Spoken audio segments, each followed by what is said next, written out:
வாழ்க்கை நண்பர்களோட தவமேற்றுவது ஒரு பெரிய இனிமையான அனுபவம். எல்லா எனர்ஜியும் கனெக்ட் ஆகிடும். நம்ம எங்க இருந்தாலும் சரி. பொதுவா நண்பர்களே, நாம என்ன நினைக்கிறோம்னா, நாம ஒவ்வொருத்தரும் தனித்தனி என்டிட்டி, அதாவது தனித்தீவுகளாக இருக்கிறோம். தனித்தனி பர்சன், இண்டிவிஜுவல் அப்படின்னு சொல்லி. அப்படிதான் இந்த சமுதாயம் நமக்கு கற்பிக்கப்பட்டிருக்கிறது. டேய், உன்னை பார்த்துக்கோ, உன் குடும்பத்தை பார்த்துக்கோ, உனக்கு வேண்டியதை சம்பாதி, இப்படிதான் நமக்கு கற்பித்துக் கொண்டிருக்கிறது. ஸ்டில் நவ் அப்படிதான் நடக்குது. அது அவசியம்தான். ஆனா நாம ஒரு தனி நபர் அல்ல. நம்மளுடைய அமைப்பு எப்படி இருக்குன்னா, இந்த கோல்டு செயின்ல இந்த லிங்க் ஒண்ணுக்கு ஒண்ணு இப்படி கனெக்ட் பண்ணிருக்கோம் இல்லையா? அந்த மாதிரிதான் நாம் எல்லாரும் கனெக்டட். யாரும் தனித்தனியா இல்லை. Everybody is connected with each other. நாம் எல்லாரும் ஒண்ணுக்கு ஒண்ணு கனெக்ட் ஆகிதான் இருக்கும். அதை கொஞ்சம் மனசை அமைதிப்படுத்தி சிந்திச்சோம்னா அது புரியும். இந்த பரபரப்பான சூழ்நிலையில சிந்திக்க ஆரம்பிச்சோம்னா அது நமக்கு விழாது. வேகமா மன ஓட்டம் இருக்கும்போது, மனம் வாயிலாக நாம வாழும்போது, மனம்தான் பிரதானம் என்று சிந்தித்து செயல்படும் போது, விழிப்புணர்வு அற்ற நிலையில அது பிடிபடாது. அதனாலதான் எப்பயுமே நாம கொஞ்சம் மகரிஷி அவங்க காலத்துல கூட தவம் பண்ணிட்டு தான் சிந்தனை எடுப்பாங்க. கொஞ்சம் அட்யூன் ஆகும். எல்லாருக்கும் ஒரே மனநிலை இருக்காது. பரபரப்பா இருப்போம் எல்லாரும். ஒவ்வொரு நாளும் எதுக்கு ஓடுறோம்னே தெரியாம ஓடிக்கிட்டே இருக்கும். அதுக்கேற்ற மாதிரி இந்த சமுதாயமும் நம்ம கிட்ட ஒவ்வொன்றா அசைன் பண்ணிக்கிட்டே இருக்கும். ஒவ்வொரு பொறுப்பை கொடுத்துக்கிட்டே இருக்கும். அலுவலகம், குடும்பம், குழந்தை, அதுக்கப்புறம் திருமணம், பேரன் பேத்தி, இப்படி ஒவ்வொன்றா அசைன் ஆகிட்டே இருக்கும். நாமளும் அதன் பின்னாடி ஓடிட்டே இருக்கும்.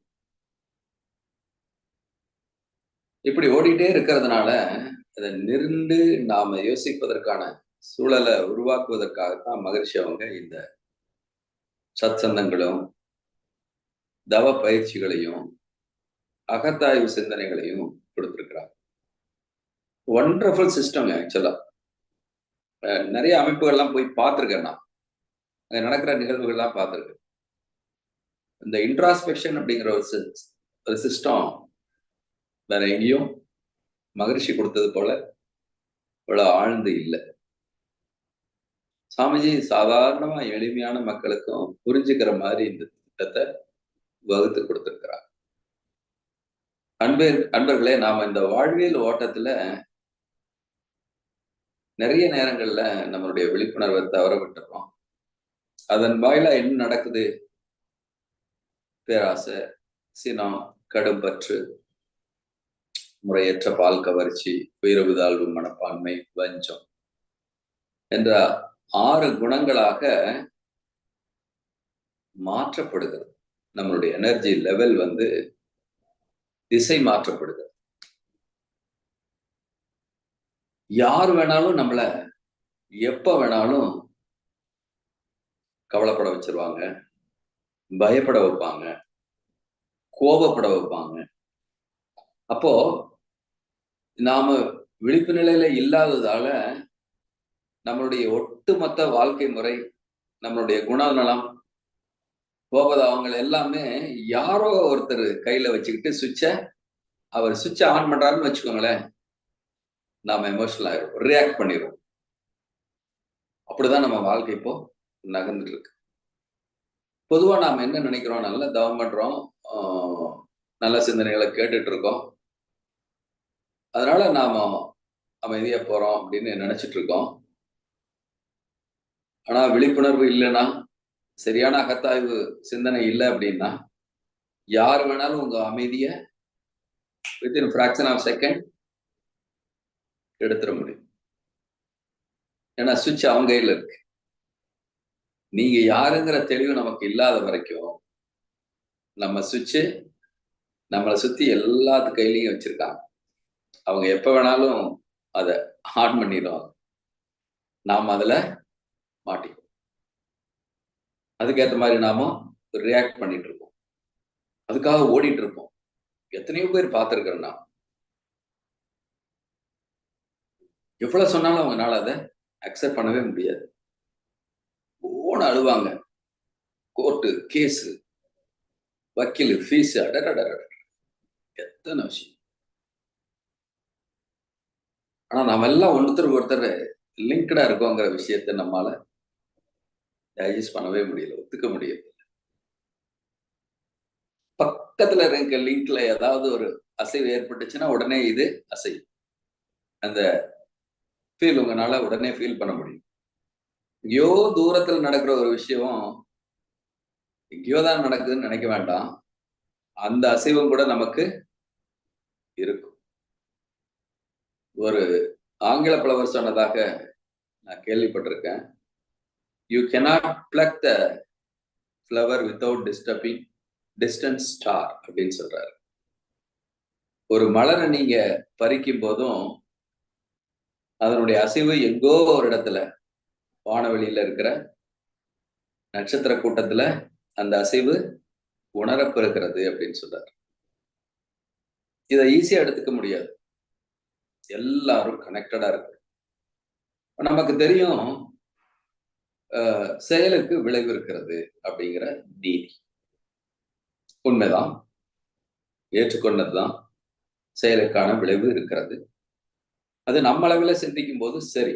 அப்போ நம்ம செயல்களை மாற்றி அமைச்சுக்கிறோம், சீரமைச்சுக்கிறோம். அதுவே நம்மை சுற்றி நடக்கும்போது நாம எப்படி ரியாக்ட் பண்ணணும் யோசிச்சு பாருங்க. அவன் செய்யற செயலுக்கு விளைவு வருதப்பா, சுமக்கட்டும் அப்படின்னு விட்டுட்டு போயிடலாமா? அதுவும் சரியாதான தோணுது. மகரிஷி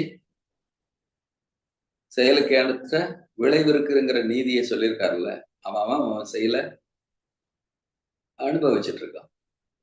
நாம ஏன் பொய்யதை சுமக்கணும்? அல்லது நாம ஏன் அப்போது உதவணும்? அதைத்தான் வாழ்க்கையினுடைய ஒழுக்க பண்பாடாக மகிழ்ச்சி சொல்றாங்க. நான் எனது வாழ்நாளில் யாருடைய உடலுக்கும் மனதிற்கும் துன்பம் தர மாட்டேன். அது நாம செய்ய வேண்டியது, நாம கடைபிடிக்க வேண்டிய விஷயம். பிறருக்கு செய்ய வேண்டியதுன்னு என்ன சொல்லியிருக்காரு? துன்பப்படுற உயிர்களுக்கு நம்மாலான உதவிகளை செய்ய வேண்டும் என்று சொல்லியிருக்காரு. அதை மறக்கவே கூடாது.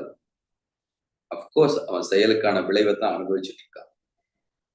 மேபி அதுல இருந்து விடுபடுவதற்கான அறிவோ ஆற்றலோ அவனுக்கு இல்லாம இருக்கலாம். உங்களுக்கு அந்த சிந்தனை இருக்கலாம். அட்லீஸ்ட் அறிவாலையோ உடலாலையோ ஆற்றலாலையோ ஏதோ ஒரு வகையில நாம அவங்களுக்கு கட்டாயம் நம்மளுடைய அன்பை கட்டாயம் கொடுக்கும். அந்த பொறுப்பு நமக்கு இருக்கு. ஏன்னா அவங்க வேற யாரும் இல்லை. நம்ம செயின்ல அவங்களும் லிங்க் ஆயிருக்காங்க எங்கேயோ ஒரு இடத்துல. நீங்க அப்படி செய்யற விஷயங்கள், நீங்க அப்படி உருவாக்குற அற்புதமான உயர்ந்த பண்போடு அவர்களுக்கு செய்யக்கூடிய உதவி, காட்டக்கூடிய வழிகள். இப்போ என்னைக்கோ ஒரு நாள் நமக்கெல்லாம் யாரோ ஒருத்தருடைய உதவினால தானே வேதாத்திரியை கிடைச்சது. அந்த நபர் இவங்களுக்கு கொடுக்கணுமா வேண்டாமா, எதுக்கு அவன் செயலுக்கு விளைவை அனுபவிச்சுட்டு போறான், நமக்கு ஏன் போகணும் அப்படின்னு ஒருத்தர் போயிருந்தாருன்னா நமக்கு இந்த அற்புதமான விஷயம் கிடைச்சிருக்குமா? யோசிச்சு பாருங்க. அப்போ ஏதோ ஒண்ணு நம்மள கொடுக்குதா இல்லையா, நம்மளுக்கு வழி நடத்துதா இல்லையா, நம்ம அன்பும் கருணையோட அது அரவணைக்குதா இல்லையா? இப்ப நாம ஏன் அந்த பணியை செய்யக்கூடாது? யோசிச்சு பாருங்க. உங்களை வருத்தியோ உங்களை இழந்தோ செய்ய வேண்டியதல்ல. நம்மால் ஆன முடிந்த உதவிகளை கட்டாயம் செய்யும். அதை காம்ப்ரமைஸ் பண்ணவே கூடாது. ஏன்னா அதற்கான விளைவை என்னைக்காவது ஒரு நாள் நீங்களோ உங்க சமுதாயமோ உங்களுடைய சந்ததியர்களோ நிச்சயம் அதற்கான விளைவு செயலுக்கு விளைவு இருக்குதா இல்லையா? நாம செய்யற நற்செயல்களுக்கான விளைவு நிச்சயம் இருக்கு. என்னுடைய ஒரு சின்ன அனுபவத்தை மட்டும் உங்ககிட்ட பகிர்ந்துகிட்டு இந்த சிந்தனையை நிறைவு செய்றேன். என்னுடைய தந்தையார் காவல்துறையில பணியாற்றுறாங்க. அவங்க இருந்த அவங்க இருந்த டிவிஷன் என்னன்னா, த ஆக்சிடென்ட் விங்ன்னு சொல்லுவாங்க. அதுல இருந்தாங்க. அப்போ அ ஆக்சிடென்ட்ஸ்லாம் நடக்கும். அங்கெல்லாம் நான் போவாங்க. போயிட்டு வந்துட்டு ரொம்ப அப்செட்டா இருப்பாங்க. நான் சில சமயம் அவங்க கூட பேசுவேன். அப்ப சொல்லுவாங்க, "தம்பி சின்ன பையன்டா. அந்த குடும்பமெல்லாம் அழுதத பார்த்து ரொம்ப மனசு வருத்தமா இருந்தது." அப்படின்னு சொல்லி சில சமயம் பகிர்ந்துக்குவாங்க. பல சமயங்கள்ல அவர் சொல்றத நான் கேள்விப்பட்டிருக்கேன். என்ன தெரியுங்களா? அ அ ஒரு மாரி ஏழைகள் அல்லது முடியாதவங்க, ரோட்ல இருக்கவங்க அவங்கெல்லாம் அ பை ஆக்சிடென்ட்டா அவங்களுக்கு இது மாரி நடந்துரும். இறந்துருவாங்க. அவங்கள ஹாஸ்பிட்டல்ல போய் வச்சா அந்த பாடிய கிளைம் பண்ண ஆளே வராது. ஏன்னா, அவங்களுக்கு எந்த ஆட்களும் இல்ல. அப்படியே கிடக்கணும். இப்ப என்ன பண்ணுவோம்னா, அப்பா சொல்லுவாங்க, நான் என்கிட்ட பணமெல்லாம் வரும்போது வச்சு அத செலவு பண்ணி அடக்கம் பண்ணிருவேன்டா அப்படின்னு சொல்லுவாங்க. நான் கேள்விப்பட்டிருக்கேன். அவங்க ஒர்க் பண்ற காலத்துல. அப்ப அந்த சின்ன வயசுல எனக்கு தானே இவருக்கு எதுக்கு அப்பாவுக்கு இந்த வேலை? நமக்கே சிரமமா இருக்குது. இதுல சம்பள காசெல்லாம் கொண்டுட்டு போய் இது பண்ணிட்டு இருக்காரு. அப்படின்னு நான் சின்ன வயசுல நினைச்சது உண்டு. ஒரு நாள் அத பற்றி என்ன சிந்திக்க வச்சு. என்ன அப்படின்னா, நான் கல்லூரி படிக்கிற காலத்துல அ என்னுடைய நண்பர்களோட சேர்ந்து பைக்ல இங்கிருந்து கொடைக்கானல் போனோம். அப்பா அ சொல்றாங்க, "கவனமா போகணும்" அப்படின்னு சொல்றாங்க. என்னோட வண்டிய என் நண்பர் குடுத்துட்டு, அவர் வாங்குன புது வண்டி எடுத்துட்டு நான் போறேன். எல்லாரும் போறோம். போற வழியில கொடைக்கானல் ஏறும்போது பெரிய ஆக்சிடென்ட். என்னுடைய நண்பர்கள்லாம் முன்னாடி போயிட்டாங்க. என் கூட ஒருத்தர் இருந்தாரு. அவரும் அடிபட்டு கிடக்குறாரு. நான் போய் காருக்குள்ள சிக்கிட்டேன் நல்லா. என்னால நகர முடியல. அந்த காட்சி இன்னும் எனக்கு நினைவு இருக்கு. அப்போ ஆப்போசிட்ல வந்த பஸ்ல இருந்து இறங்கி ஒரு ஒரு வயதான அம்மா. நெஞ்சில அடிச்சுட்டு ஓடி வருது. "ஏய் மகனே இப்படி கிடக்குறியேடா! டேய் வாங்க எல்லாரும் வாங்க, வாங்க இந்த பசங்கள தூக்குங்க வாங்க, வாங்கன்னு" கத்துது. யாருன்னே தெரியல. எனக்கு அவங்களுக்கு எந்த சம்மந்தமும் இல்ல. ஆனா அது அவங்க பண்றத என்னால கான்ஷியஸா பார்க்க முடியுது. வாங்க, வாங்கன்னு கத்துது. கத்திட்டு என்னைய பிடிக்கிறாங்க. அப்புறம் கூட்டம்லாம் இறங்குனாங்க. எல்லாம் உதவி என்னைய கூட்டுட்டு இந்த கதை அப்படியே போகுதுன்னு வச்சுக்கோங்களேன். அப்புறம் எல்லாம் சர்ஜரி அப்படி இப்படின்னு போய் ரெடி ஆயிட்டோம். ஆனா, அப்படி யாரோ ஒருத்தங்க எப்படி வந்தாங்க அப்படின்னு நான் அடிக்கடி நினைக்கிறது உண்டு. எங்க அப்பா சொன்ன நினைவு எனக்கு வரும். என்னன்னா, "தம்பி நம்மால முடிஞ்சதுன்னா நிச்சயம் நல்ல காரியத்த செய்யணும் சாமி" அப்படின்னு சொல்லுவாங்க. அவங்க அவங்களும் பயிற்சிலாம் இருந்தாங்க. அதுக்கு முன்னாடியே அவங்களுடைய நேச்சர் எப்படி இருக்கும். எதுக்காக அத சொல்றேன் அப்படின்னு சொன்னா, நம்மால ஆன முடிஞ்ச உதவி எந்த வழியில உ உ அதுக்காக இருக்கிறத குடுங்க, நீங்க கஷ்டப்பட்டு குடுங்க அப்படிலாம் சொல்லல. ஆனா நிச்சயம் இந்த சமுதாயத்திற்கு நாம கட்டாயம் ஏதோ ஒரு வகையில செய்ய வேண்டிய பொறுப்பை நாம் எடுத்துக்கொள்றோம். ஒரு அ அ கோர்ட்டுக்கு கேஸ் வந்ததாம். ஜட்ஜ் முன்னாடி ஒரு நபர நிறுத்துறாங்க. அவர் மேல இருக்கிற குற்றம் என்ன தெரியுங்களா? ஒரு டீ கடையில பன்ன திருடிட்டார். உடனே அவர அரெஸ்ட் பண்ணிட்டாங்க. கொண்டுட்டு கோர்ட்ல நிறுத்துறாங்க. ஜட்ஜ் கிட்ட எல்லா விஷயங்களும் சொல்லப்படுது. அவரு தீர்ப்பு எழுதுறார். இந்த தவறு செய்த இவருக்கு ரூ. 10,000 ஃபைன். அவர் கட்டிட்டு ரிலீவ் பண்ணணும் அப்படின்னு. அவன் அழுகுறான் ஓன்னு.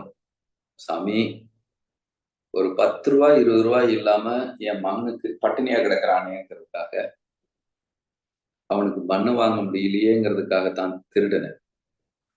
இவ்வளவு பணம் இருந்ததுன்னா நான் அத ஏன் செய்ய போறேன் அப்படின்னு சொல்லி அழுகுறான். அதுக்கு ஜட்ஜ் சொல்றாரு, இன்னும் நான் தீர்ப்ப முடிக்கல. இந்த நிலைக்கு உன்னை தள்ளப்பட்டதுக்கு இந்த ஒட்டுமொத்த சமுதாயம் தான் காரணம். நாம எல்லாரும் தான் காரணம். அதுல நானும் பங்கு இருக்கு, எனக்கும் அந்த பங்கு இருக்கு. எனவே உன்னுடைய ஃபைனை கட்டுறதுல என்னோட பங்கா 1000 ரூபாய் நான் செலுத்துறேன்னு சொல்லி ஜட்ஜ்மெண்ட் எழுதுறாரு. அதை பார்த்து எல்லாரும் செய்ததாகவும், நிறைய பணம் கலெக்ஷன் ஆனதாகவும், அதை கட்டிட்டு மீதி அவர் வச்சு வாழ்ந்ததாகவும் அந்த கதை நகருது, முடியுதுன்னு வச்சுக்கோங்களேன். இப்ப அன்பர்களே, நாம் அனைவருமே கட்டாயம் சமுதாயத்தின்பால் அன்போடு நம்முடைய பொறுப்பை உணர்ந்து அன்போடு செயலாற்ற பழகி கொள்ள வேண்டும். இதுவும் ஒரு விழிப்பு நிலையின் பகுதியே என்று சொல்லி நாம எல்லாரும் செயின் போல ஒவ்வொருத்தரும் லிங்க்டா தான் இருக்கோங்கிற உண்மையை மறக்கவே கூடாது. எந்த சூழ்நிலையிலையும் யாராலையும் நாம தூண்டப்படக்கூடாது என்ற சிந்தனைகள் எல்லாம் இன்னைக்கு நாம் அனைவருக்கும் சிந்தனையாக எடுத்துக்கொண்டு அதை வாழ்நாளில் நிச்சயம் கடைபிடித்து மகிழ்ச்சியோடு வாழ்வோம் என்று சொல்லி இன்றைய சிந்தனையை நிறைவு செய்கிறேன். வாழ்க வளமுடன், வாழ்க வளமுடன், வாழ்க வளமுடன்.